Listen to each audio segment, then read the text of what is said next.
Agora, a voz do pastor, com Dom Luiz Fernando Lisboa.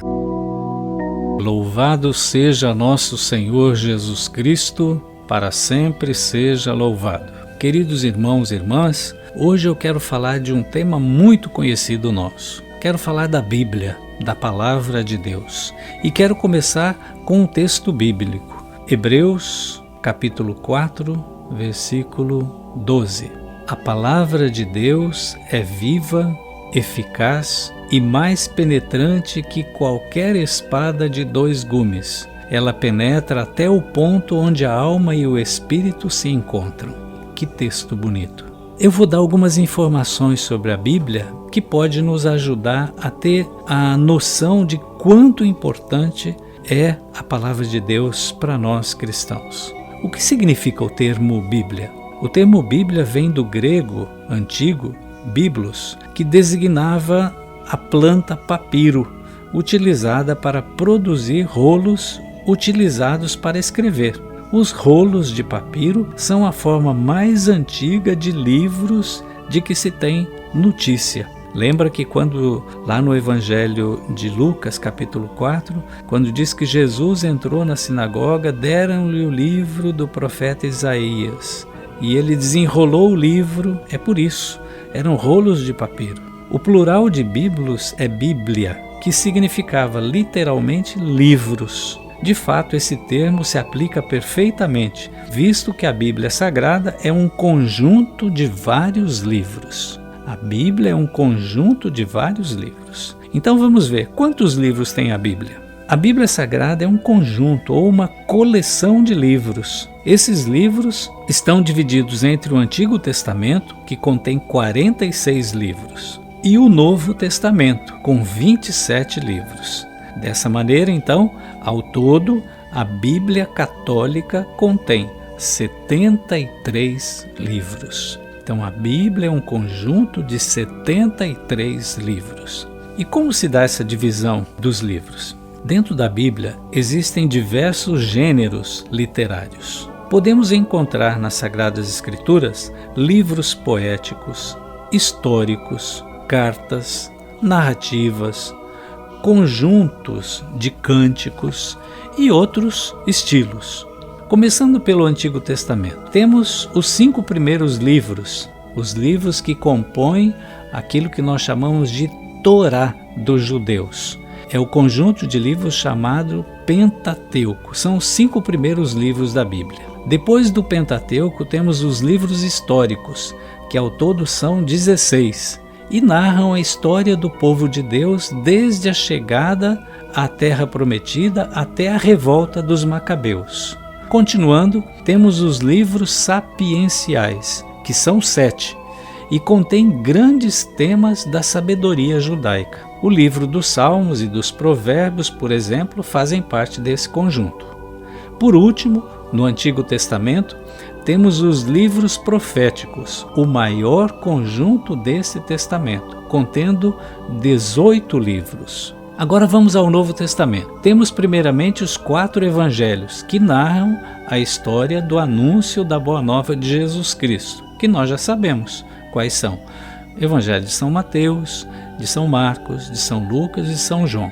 Depois temos os Atos dos Apóstolos, um livro histórico que narra os acontecimentos que sucederam na ascensão do Senhor e o início da igreja, a partir da ascensão e o início da igreja. Esse livro é uma continuação do Evangelho de São Lucas, por isso que se diz que São Lucas, com a sua comunidade, escreveu o Evangelho de Lucas e o Atos dos Apóstolos. Depois dos Atos, encontramos as cartas, algumas paulinas e outras de outras pessoas. As outras cartas, que não são as paulinas, foram escritas por vários autores diferentes, entre eles São Pedro, São João. E por último temos o Apocalipse de São João, um livro único que se aproxima muito do gênero profético. O Apocalipse é um livro que foi escrito no tempo de perseguição dos cristãos. E a Bíblia, ela foi escrita em quantos idiomas?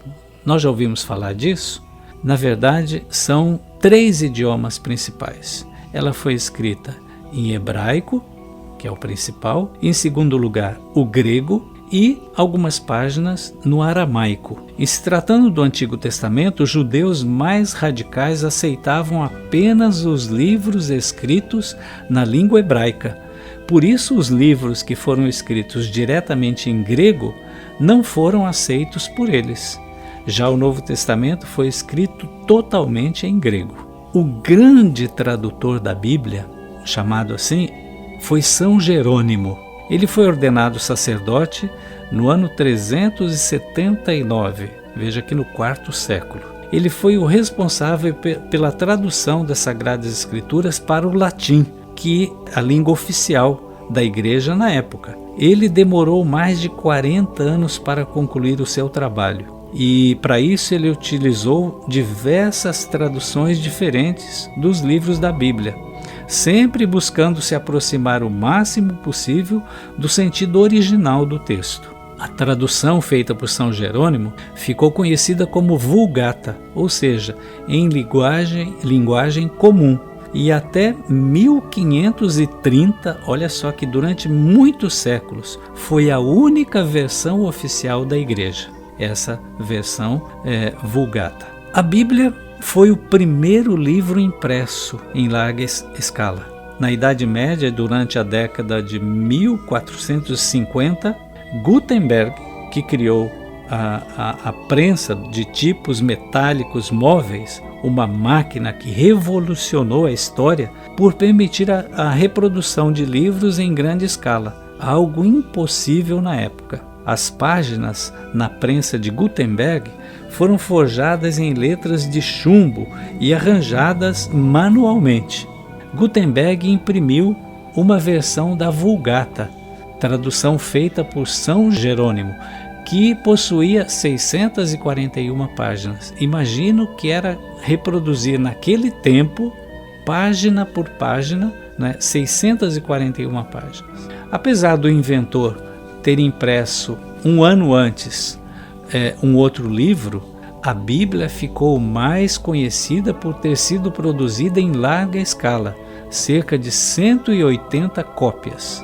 Além disso, foi por esse trabalho que sua invenção, ou seja, a invenção de Gutenberg, tornou-se mais conhecida. A Bíblia é o livro mais vendido no mundo e mais lido.